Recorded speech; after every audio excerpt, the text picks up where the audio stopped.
It's November 30th, 2024. I'm with Mr. John Jeckovich in Studio E today, reading his book, Their Mother's Sons. We're on Chapter 21, which is titled, Back Upstairs and Christmas. We're on page 637. And Mr. Jeckovich is a decorated World War II veteran of Company H, the 2nd Battalion, 291st Regiment of the 75th Infantry Division of the U.S. Army during World War II. Mr. Jeckovich's division was affectionately called the Diaper Division. Why was that? Because they're all 19 years old. They're 33 combat age. 33 is a code name for soldiers, teenage soldiers. And incidentally, when Mr. Jeckovich first started, they were called the Diaper Division, but when they left and they were involved in several battles, including the Battle of Bulge, that name no longer stuck. Now it was called the Bulge Busters. These Mr. Jeckovich was shot up, beat up, stabbed, trench foot, frostbite, you name it, he got it. And he's doing well today at almost 100 years old. Mr. Jeckovich lives by the motto, yesterday is history, tomorrow is a mystery, and today is a gift. So, what was your dog tag number? 40965. Okay, yeah, that'll open up the laptop to start reading his book. Mr. Jeckovich wrote this book about 3 decades ago. It takes him from the age 11 to his retirement ages, and it basically starts about when he's taking care of his mother because his father died at the age of 43. Working in cement, a very hard-working man, died of a heart attack, and there was no one left to take care of his mother, so Mr. Jeckovich did. Then it takes you into Mr. Jeckovich's high school, Niagara Falls High School, Trot Vocational School, being drafted into the Army, serving almost 4 years, hospital in Paris for 3 or 4 months, out of the service, taking care of mother, and then meeting Delphine Stulek. Where'd you meet Delphine Stulek at? Delwood Ballroom. Delwood Ballroom in Main Street, Buffalo, New York, 2nd floor. Then they were engaged after about a year of dating, and they got engaged in the Basilica, in Roman Catholic Basilica in Tonawanda, New York. And then they, after Delphine Stulek accepted the marriage proposal, they knelt on the altar at the Basilica and prayed for a happy and long marriage. And how did it turn out? Well, we're married 69 years. There you go. Prayers were answered. Prayers were answered. So that's a nice story. And many people text us and ask where can they buy the book at. Can't buy it. Can't buy it. The book's not for sale, never will be for sale. It's we did about 280 podcasts so far. 280 podcasts so far, so starts from chapter 1, it'll take us all the way to the end. It's a 900-page book. The original copy will be in New Orleans at the World War II Museum, and they're also setting up a booth for Mr. Jeckovich, the AI, some 5 years, 10 years, 20 years to come. You could ask Mr. Jeckovich a question and it'll be answered by AI. And Mr. Jeckovich is, how are you feeling today? Good, I'm good. You're looking well in your new sweaters and clothes. Yeah. Very nice, very nice. Let's see here. So, Mr. Jeckovich is about 6,000 infantrymen left. The most of them in the late 90s, early 100s, and we're losing them at a rate of 150 soldiers a day. So you do the math. But now it's time. Mr. Jeckovich is here. He's live. He's well. He's in good shape. He can read the newspapers without any glasses. Very strong. The only thing they gave out was his knees because he jogged for 8 decades. Long time driving. His knees gave out. So if you have any questions for Mr. Jeckovich, he'd be glad to answer them, or any comments, just text him at 407-366-0000. Text Mr. Jeckovich any questions or comments at 407-366-0000. So I'll pick up here on page 637. Back upstairs and Christmas. Boy. Huh. Yeah. I could go for some hot coffee, I remarked, getting warmed up at the fire, and I'll bring us some. I glanced at the wall clock hanging over the counter. It was 7 p.m., and I made a mental note when we should be heading back. I returned with coffee and sat next to Delphine. She commented how good it felt to be warm again after sipping her coffee. The lodge was almost deserted except for a family of 4 sitting at a table in the far corner. I wondered how they kept warm since the only heat in the room was in the fireplace. You'll be getting some information from the places you sent out to, she said. I suggest we begin discussing some of our plans. I nodded in agreement, peering into the fire, watching the embers glow and fade away rapidly. I like a fireplace in our living room, I said tersely, waiting for her reaction. Have you decided where we're going to live? Or do you have any ideas on it? She replied. Wow, so what have you decided on? How did it work out? We kick horribles, lived upstairs. Okay. I did not know what to say, even though I had been thinking of nothing else about that very question. My hesitation reflected my ambience regarding the entire matter, and I looked to her for guidance and direction. I think you'll know best solution to where we should live, and we both know very well, but you just don't want to admit it, she quipped, waiting for me to enter the discussion. I asked her what she meant, and she became more evasive, desiring to make the first commitment. You know, she chided, for being smart, you're so dumb. She hesitated for a moment, drinking the remainder of her coffee, and then discarding the empty paper cup into the fireplace. As she watched it glow a yellowish flame and finally extinguish it into a blackened ash, she turned to me and began her discourse. You're always condemning yourself for not succeeding in anything you attempt when everyone else has such an easier time. The reason you don't succeed is not because you don't try, it's because mainly due to you're having a different set of values. You think behind yourself and not your own selfish self-interests. Then she said something startling and revealing, which I would never have thought of, triggering a whole new set of values and judgments.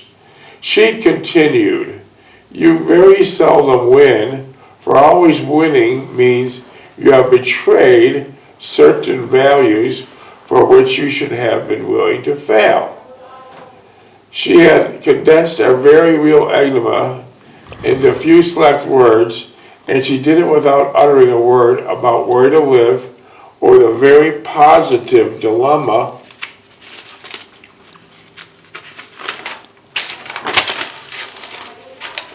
at home. What I'm saying, she continued, you should take your dilemma at home in consideration and make it a part of your life, for that's the only way you're going to resolve it. I'm more than willing to go that route with you, and I really don't anticipate any huge dramatic sacrifice on our part. You know what you're saying, I interjected, grasping the full impact of her remarks. Yes, she replied. We move upstairs. With that, she looked at me and walked out into the cool night air. I followed her out and stopped atop the slope, peering out into the darkened night, illuminated only by 1,000 twinkling stars. We had better head back. It's getting late, I said, grasping her hand as we walked toward the parking lot and the car. The drive back to our house found us both silent for most of the way. We felt we had made a monumental decision, and we needed time to fully digest its full meaning. Whatever happened to the parking lot when you went skiing at, I think it was Chestnut Ridge, and the cops waited for you to last to leave? But I didn't have a safety sticker on. And so They caught me at the gate. And they waited for you, right? Yeah. As soon as you got off the slope. Just so they got on the state highway, they pulled me over. Red light on me. Did You haven't got a safety sticker, he said. Did you know why they were pulling you over? Huh? Did you know why they were pulling you over at first? No, I knew because he was waiting for me. He was waiting me in the But park. did you have an idea why they were waiting for you? And for the safety sticker. You knew that beforehand, That right? guy that checked me in out of skating there turned me in. Wow. That's something. Wow. So what'd you get, a ticket? Got a ticket, I had to go to court and everything too. I spent 4 days at work going back and forth. Yeah. A safety sticker is the same thing as an inspection sticker. Yeah. Florida did away with it, thank God. But New York still has it. Yeah. And New York still has a license plate on the front also. Only. And no, New York has them on the front. No, they only have it on the back now. Yeah. Let's see. I'll see you Tuesday night, I said. And I reached down to kiss her. She looked up at me and stated that everything would work out. Not to worry. I got out of the car and walked to the side door, holding her hand all the while. She said that she would be out of work by 6, and I should meet her at the usual place. Where was the usual place? Behind Grant's. Why didn't you go to the front door? Well, because it would be too conspicuous. Okay. She kissed me, and I waited until she had unlocked the door and was inside. On the drive back home, I pondered for the decision we had come to tonight. In a way, I was relieved, but another, more subtle concept, I was disappointed. I wanted a clean sweep, a new life. I did not want to be reminded constantly of my past, which I would be living upstairs. What would it do to our marriage and jeopardize it or strengthen it? Would it be just a continuation of my past existence? Except now I would have dragged another person into the fray. How would I cope with Mother's abusive behavior? And surely she would not revert to her old ways once she felt secure again. How would Delphine hold up under these stressful circumstances now that she was part of them? And finally, what if it did not work out at all? Would we not be in the more difficult situation than we were in now? So how did it work out? Well, with Delphine's personality, she was buddy with my brother. They got all the way along. That was the best thing happened to my brother. Perfectly well. Yeah, my mother was lonely, now she had Delphine. And it worked out better than expected. We lived upstairs and she lived downstairs, and I had control of Mother. That was good. These were all the ramifications that were going through my mind and that evening. It was almost like I lost sight of my most important segment of it all. We would be motivated by sincere effort, do what was right, and look beyond ourselves. What did Delphine say? Fail so that you might win? Always winning means that you have betrayed certain values for which you should have been willing to fail. It all sounded grandiose and awe-inspiring, but what was frightening was the day-to-day living that would prevail. How would we weather the many storms that would come up? If past history was any indication, I was ill prepared for them. But before I reached home, I realized that we have decided upon was our only avenue of approach, and we really did not have much choice. For I would never resolve my sense of despair if I left Mother to her own devices and sought some life on my own. She'd have been completely devastated being alone, and I would have never forgiven myself. Delphine realized my problem and sought only a real solution, taking it upon herself to become part of its most unselfish and benevolent matter. I wondered if anyone would appreciate and understand her act of charity, or would they have my concern accepted without question, not caring for one another. So how did that turn out? Well, Delphine had the personality, yeah. But how did, you said, would anyone realize of the unselfish and benevolent manner? Did your relatives realize? No. They didn't care less? Yeah. Okay. Yeah. I did not relate to Mother our decision to live upstairs, as I wanted to digest it further, knowing full well what they would abide by it. I also realized I could not wait too long, as there was legal considerations affording the tenants sufficient notice to vacate. Even though I consider my life turning for the better, it seemed at times I was only trading one set of problems for another. I wondered what my brother's frustrations were, for I do not believe Steve went through anxiety or apprehension that I was experiencing trying to do the right thing. I could not imagine Millie volunteering to become part of our family, and actually rather in name only. As Delphine was about to do, maybe was too much like me and was making all the same mistakes I had. Perhaps we saw everything in the same light and were easy prey for anyone's self-interest taking precedent over our very own. Whatever the case, we had continued and committed ourselves to the rigid, conclusive regimen, and we both felt comfortable in doing it, not confiding in anyone relative to it, and not expecting any special accolades in its performance. More than likely, the reverse would be true.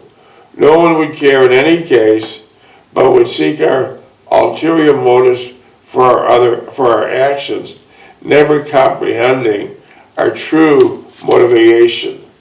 Minutes, please. I'm sure Mother would appreciate our decision, since she would be the sole beneficiary of our actions. 11. She would be grateful to us, and I'm certain, but I am positive she would never let her guard down to tell us directly how much she was beholding to us. The question uppermost in my mind was, would she be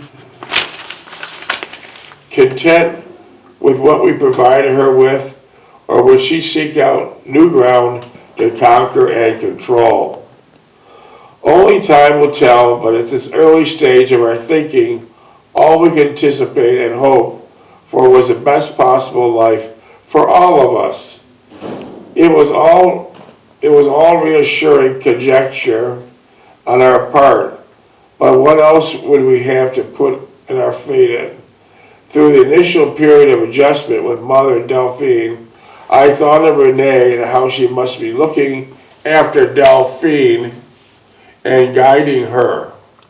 I met Delphine that Tuesday night, and we decided to go to Red Devil for dinner for old time's sakes before our marriage.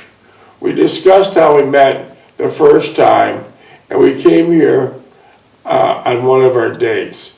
We also talked about how we felt about one another at this early stage. I confessed to Delphine I thought she was a rather aloof and distant, almost snobbish and self-complacent. And it took me several times of seeing her to really get a grasp of her real self. It was then I realized she was naturally shy and reserved, and only added to her charm and her attractiveness. Who's this? Delphine. Oh.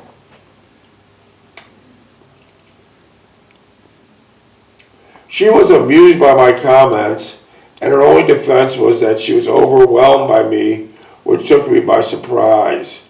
In answering what she meant by her statement, she hesitated momentarily and then said rather briefly that I have a strong personality and I seemed like a person with positive convictions and beliefs. I only smiled at her observations and quickly changed the subject to our current situation. I showed her some of the brochures I received regarding our honeymoon destination, and she was pleased at what they offered. She suggested we reserve opinion about any of them until we obtain all the information from the other sources. I agreed and brought up another point. What are we going to do about the best man? I only began to think about it, I stated rather grimly. I then told, who was the best man? Rookie. Okay. I then told her that I did not consider people from work. You don't want anyone from work? No. They got pissed off. Oh. They got pissed off. Oh, okay. Because I didn't tell them I was getting married or nothing. Okay. As I was not close to anyone there and I've never mentioned our marriage to anyone, she did not seem surprised by my statement and only mentioned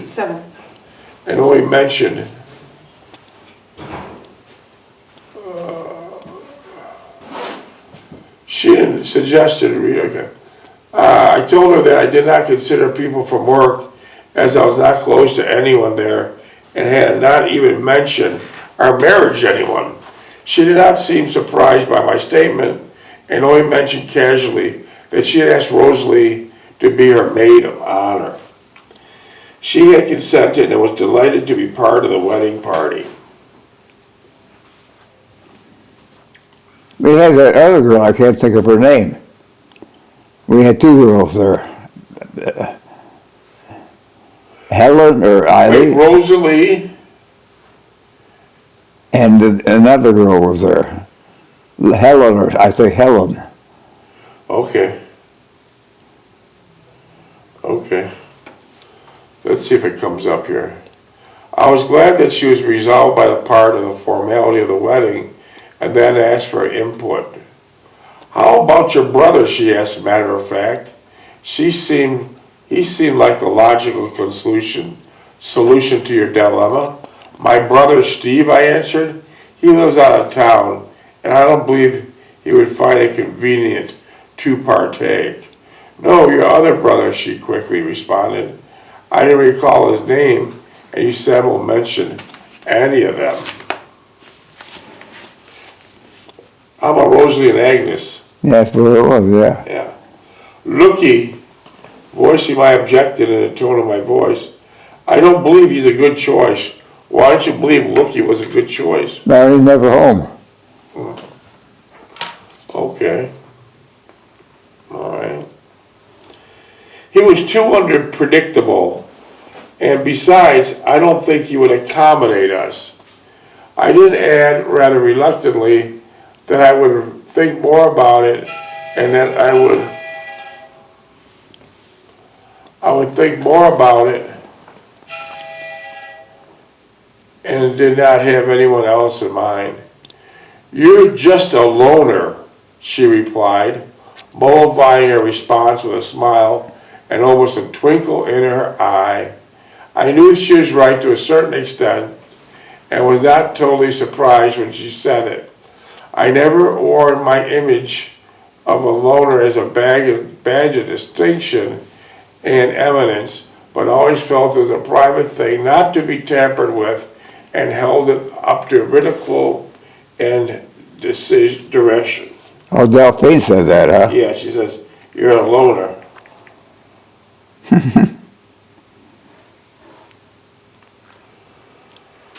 We left the restaurant and began to drive around. It was dark already, and I switched on the car heater to take the chill out from inside the car. Delphine moved close to me, and the scent emitted stimulated my inner desires. At first, she did not quite understand my remark, but after a few clarifying rejoinders from me, she became slightly embarrassed at my candor and only shrugged her shoulders defiantly.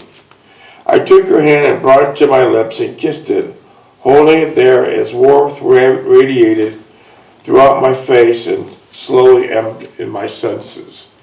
Somehow we came up at the harbor of Buffalo and pulled into a rather large dock where other cars were parked, observing the large lake freighters maneuvering in their respective berths and preparing to load their cargoes of iron ore and scrap metal to feed the steel mills that dotted that area.